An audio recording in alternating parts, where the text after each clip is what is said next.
Assalamualaikum warahmatullahi wabarakatuh. Waalaikumsalam warahmatullahi wabarakatuh. Waalaikumsalam warahmatullahi wabarakatuh. Alhamdulillah alladzi bi'izzatihi ya'tazzul Waalaikumsalam warahmatullahi wabarakatuh. wa bijabarutihi yastaslimu al-munafiqun wad-dhalun. Asyhadu an la ilaha illallah wa anna Muhammadar Rasulullah alladzi jahada fi sabilillahi haqqa jihadihi walau karihal musyrikun wa ala alihi wa ashabihi wa atba'ihi wa manil ladzina yatamassakuna bid-dinil hanif walau i'tada 'alaihimul mu'tadun. Qala Allah Ta'ala fi kitabihil karim, innallaha la yaghfiru an yushraka bihi wa yaghfiru ma duna dzalika liman yasha. Wa man yusyrik billah faqad iftara itsman mubina. Shadaqallahul azim. An-Nisa ayat 48. Qala Allah Ta'ala fi ayatin ukhra, la tajidanna ashaddan nasi adawatan lilladzina amanu al-yahuda walladzina asyraku wa la tajidanna aqrabahum mawaddatan lilladzina amanu alladzina qalu inna nasara dzalika bi annahum qissisina wa ruhbana wa annahum la yastakbirun. Al-Maidah ayat 82. Alhamdulillah wa syukurillah kita bisa bersilaturahim siang hari ini melalui virtual meeting. Atas nama Dewan Pimpinan Majelis Ulama Indonesia, kami menghaturkan banyak terima kasih kepada panitia penyelenggara webinar ini yang sudah mampu menghadirkan penulis, penerbit, dan para simpatisan, para narasumber untuk membahas buku yang kalau dari sisi judulnya agak sedikit provokatif, Banjir Darah. Ya, karena saya memprediksi judul ini memang harus seperti itu biar dibaca oleh orang, terutama judul yang provokatif itu kadang-kadang memancing orang untuk mengetahui apa isi dari buku tersebut. Mudah-mudahan pertemuan ini dapat banyak membawa manfaat bagi kita semuanya, bagi Majelis Ulama Indonesia, bagi lembaga wakaf MUI yang saya lihat lembaga wakaf ini masih relatif baru di Majelis Ulama Indonesia. Di judulnya adalah L dan W, LW. Ya, kalau bisa nanti dicari singkatan yang lebih menarik, bukan hanya LW, tetapi bisa Lemwak dan lain sebagainya, atau Lemwak, lembaga wakaf. Ya. Kita semua sudah banyak mendengar tentang kebiadaban komunis yang tentu saja mereka setelah mendirikan partai yang namanya Partai Komunis Indonesia yang di tahun itu dianggap tahun 50-an, 60-an dianggap sebagai partai komunis terbesar di dunia, nomor 3. Partai ketiga terbesar ya komunis di dunia adalah di Indonesia karena jumlahnya relatif besar. Nah, Indonesia tentu mereka ingin jadikan sebagai negara komunis. Komunisme tentu saja sangat berlawanan dengan agama manapun di dunia, terutama Islam. Maka Allah Subhanahu wa Ta'ala berfirman di surah An-Nisa, jelas sekali, innallaha la yaghfiru ayyushraka bihi wa yaghfiru ma duna dzalika liman yasha. Allah tidak akan mengampuni hambanya yang melakukan tindak kemusyrikan. Kemusyrikan itu adalah antara lain menyekutukan Tuhan dan tidak percaya kepada Tuhan. Menganggap bahwa Tuhan itu sudah meninggal, sudah mati. Dan tentu saja agama bagi orang yang komunis adalah dinilainya sebagai penghalang, candu, serta sebagai penghambat kemajuan menurut versi komunisme. Jika kita melihat sejarah asal-usul komunisme, justru main aktornya, aktor intelektual dari paham komunisme itu adalah orang Yahudi. Theodor Herzl, Marx, Lenin, Stalin, dan keturunannya itu semuanya adalah orang-orang Yahudi yang mencoba untuk berhadap-hadapan, bersaing dengan teori kapitalisme. Maka mereka membangun teori sosialisme, di mana bagi mereka kepemilikan semuanya di tangan pemerintah. Tidak ada yang namanya private ownership. Kepemilikan pribadi tidak ada. Dan mereka tentu saja menginginkan agar semua umat manusia itu percaya bahwa kekuatan real bagi manusia bukan Tuhan, tetapi adalah materi. Kalau kapitalisme, orang diberikan kebebasan untuk mencari nafkah, untuk memiliki aset sebanyak-banyaknya dengan cara apapun juga, ya. Nah, untuk komunisme, sosialisme tidak. Tidak ada private ownership, dan ini pun sudah bertentangan dengan nilai-nilai ajaran agama Islam. Ternyata Yahudi ini aktor intelektual di balik komunisme. Dan beliau Yahudi juga adalah aktor intelektual di balik teori kapitalisme.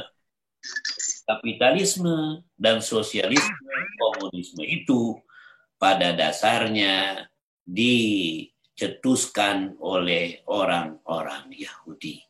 Maka Allah mengatakan di surah Al-Maidah 82, la tajidanna asyaddan nasi adawatan lil ladzina amanul yahud. Pasti kamu akan temukan orang-orang yang sangat memusuhi orang yang beriman, ya, bukan orang Islam saja. Orang yang beriman adalah orang-orang Yahudi. Nah, kita lihat di dunia mereka pada periode tahun, ya, sebelum kemerdekaan Republik Indonesia, tahun 90-an, tahun 1920, 1926, ya mereka sudah melakukan ulah di Indonesia. 1948 sudah melakukan anarkis dan upaya kudeta, di mana jelas-jelas mereka ingin menguasai pemerintahan yang sah dengan cara kekerasan. Tahun 1965 juga mengulangi tindakan kudeta. Alhamdulillah semuanya itu gagal dengan ridho Allah Subhanahu wa Ta'ala. Di dunia ternyata juga komunisme telah melakukan begitu banyak keganasan, membunuh jutaan umat manusia di Uni Soviet, di Eropa bagian timur, di Cina, di negara-negara yang mengamalkan dan menerapkan teori komunisme juga telah melakukan begitu banyak genosida dan tindak kekerasan kepada rakyat yang tidak berdosa. Oleh karena itu Islam melarang kita dan umat manusia mengikuti paham-paham komunis. Para pakar mengatakan sebetulnya tidak ada orang yang etis. Ya, ada sebuah kisah yang menarik.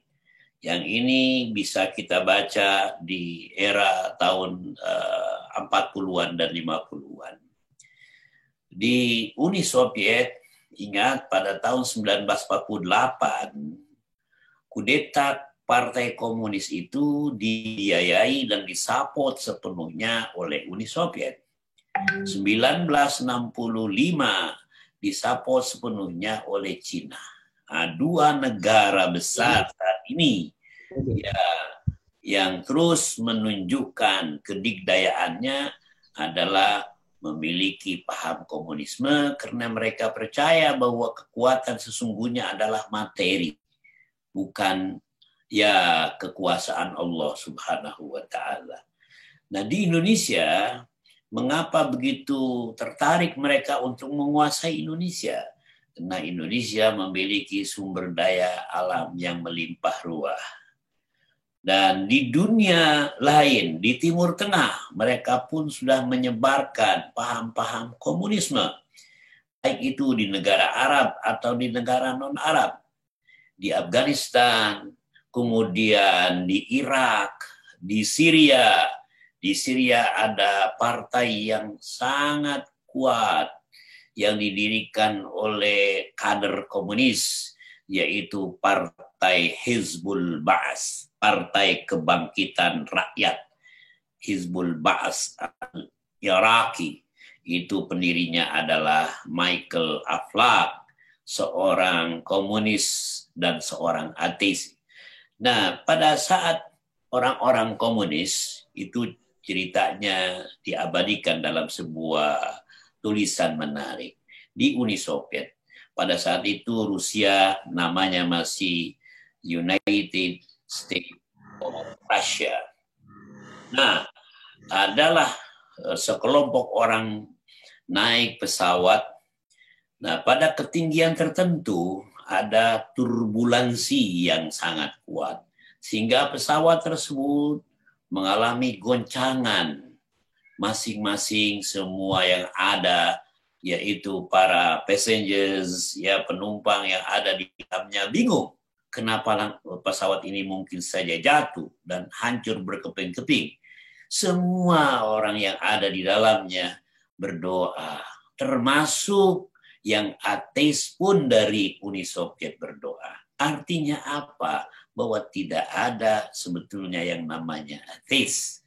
Semua manusia itu harus percaya kepada Allah Subhanahu wa taala, termasuk Lenin, Marx, ya, kemudian Stalin. Sebetulnya dalam hati kecil mereka punya kepercayaan kepada Tuhan yang Maha Kuasa. Nah, para peserta webinar yang kami hormati, kembali ke negara kita. Nah, ini sudah mengalami beberapa kali pemberontakan. Dan akhir-akhir ini kita menyaksikan adanya tanda-tanda revival of new communism. Ya, nampak kembali gerakan komunis dengan gaya baru, dengan new cashing. Banyak kita sudah saksikan adanya begitu masif pemberitaan tentang ya komunisme. Ada buku-buku yang dikarang oleh para kader keluarga PKI yang saat ini sudah menjadi anggota Dewan Terhormat. Aku bangga jadi anak PKI dan lain sebagainya. Dan bukan sekedar hoax, itu adalah fakta, evidence. Nyata terakhir yang menghebohkan adalah mereka mengajukan RUU HIP, haluan ideologi Pancasila, yang jelas-jelas mengusung paham komunisme. Alhamdulillah kita sigap semua elemen-elemen bangsa yang ada di Indonesia ini bersatu dan menolak RUU tersebut. Lalu kita bertanya, mengapa yang mengajukan RUU itu didiamkan? Mengapa partai yang mengajukan RUU itu dibiarkan saja dan tidak mendapatkan sanksi apa-apa? Padahal TAP PRS nomor 25 tahun 1966 jelas larangan melakukan komunikasi kerjasama dengan partai komunis. Larangan memakai atribut komunisme, memakai berbagai macam simbol-simbol komunisme di Indonesia.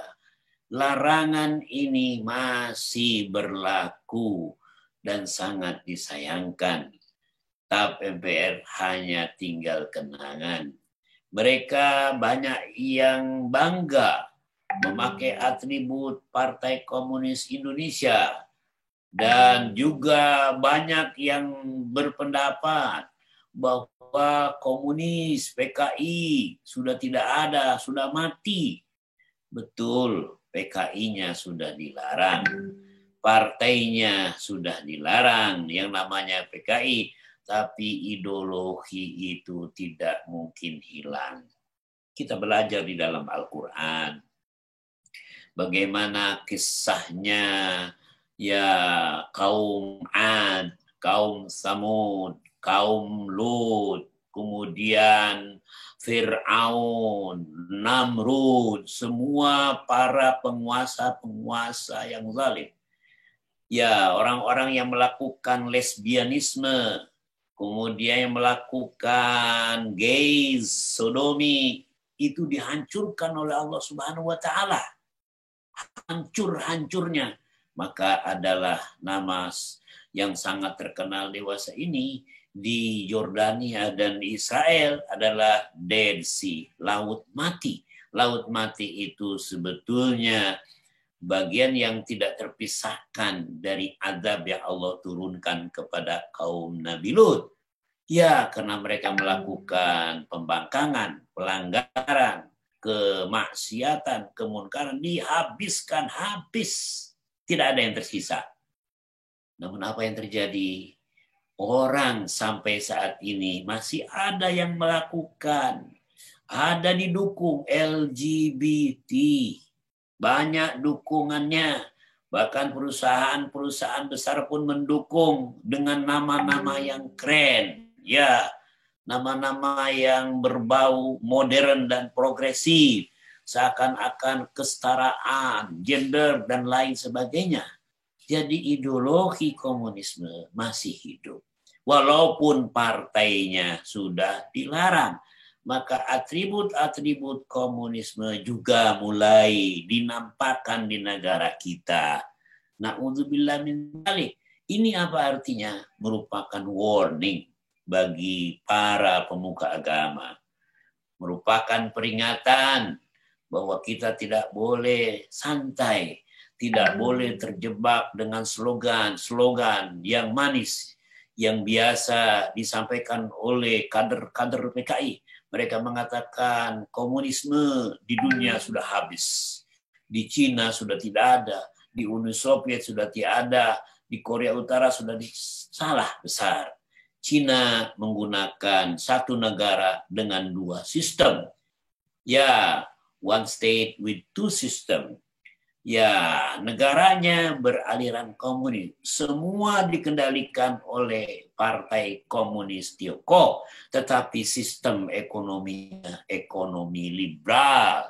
Semua yang melakukan kegiatan ekonomi di bawah pengawasan Partai Komunis China. Nah, ini jelas tidak mungkin ada perusahaan, badan-badan investasi dan lain sebagainya di negara tersebut sekretarisnya harus kader dari Partai Komunis Tiongkok. Oleh karena itu, kita yang sudah beberapa kali dikhianati oleh komunis Indonesia, jangan lengah. Kita harus meningkatkan kewaspadaan kita. Khususnya hari ini tanggal 30 September Jadi buku Banjir Darah itu memang seharusnya di launching ya seminggu yang lalu. Nah ini memang timely dan karena tanggal 30. Saya khawatir bisa nggak orang membacanya ya. Nah oleh karena itu kita perlu mengedukasi bangsa, mengedukasi umat Islam Indonesia, terutama kader-kader generasi muda kita. Ada 65 juta warga Indonesia yang masuk dalam kategori umur muda. Mereka kadang tidak paham lagi tentang PKI. Mereka menganggap tidak berbahaya karena melihat fakta di lapangan justru komunisme has died dan lain sebagainya. Oleh karena itu tanggung jawab moral kita untuk mendidik anak-anak kita, menyampaikan informasi yang benar sesuai dengan fakta, bukan hoax, sesuai dengan evidence, sesuai dengan gambar-gambar yang ada kepada generasi yang akan datang, agar mereka paham tentang kebiadaban dan kekejaman komunis, terutama di Republik Indonesia tercinta. Para peserta webinar yang kami hormati, 70% dari isi dan kandungan Al-Quran berkaitan dengan sejarah. Bangsa yang besar adalah bangsa yang paham sejarahnya. Jangan sampai sejarah itu ditulis oleh para politikus yang kadang-kadang terbawa oleh arus platform politiknya, yang kadang-kadang hitam bisa jadi putih, serta putih bisa jadi hitam. Kita serahkan kepada para pakar untuk menulis ini. Ada orang yang menyanggah bahwa film Gestapo G30S itu adalah sebuah produk konspirasi untuk menjelek-jelekkan kelompok tertentu. Tidak, kita paham betul. Masih banyak saksi yang hidup saat ini yang menyaksikan tentang kebiadaban G30S. Mudah-mudahan webinar ini bisa diikuti oleh masyarakat yang lebih luas. Kalau bisa kerjasama dengan media-media lainnya, sehingga pesan penting, buku penting, Banjir Darah ini betul-betul dipahami oleh bangsa dan rakyat Indonesia, terutama oleh generasi muda. Kalau bisa, kita bisa share ya melalui media ini dan disampaikan secara viral, kirim ke ormas-ormas Islam, semua forum-forum dan lembaga-lembaga kajian sebagai bukti bahwa kebiadaban Partai Komunis Indonesia terekam dengan fakta yang jelas dan benar, didukung oleh data-data yang valid. Mudah-mudahan Allah senantiasa memberkahi langkah kita dan kita dapat mengambil pelajaran dari pertemuan yang penting ini dan kita sampaikan kulil haq walau kana murran. Katakan yang hak itu hak walaupun agak pahit untuk menyampaikan. Akhir-akhir ini orang agak takut menyampaikan yang hak. Khawatir mereka diancam, diteror, ditekan, dan lain sebagainya. Dan kita tidak boleh. Kalau kita berdiam saja, melihat kemurkaan, kezaliman yang ada di depan mata, maka Allah akan menurunkan azab kepada kita. Baik orang yang saleh dan orang yang paleh akan menerima azab itu secara merata.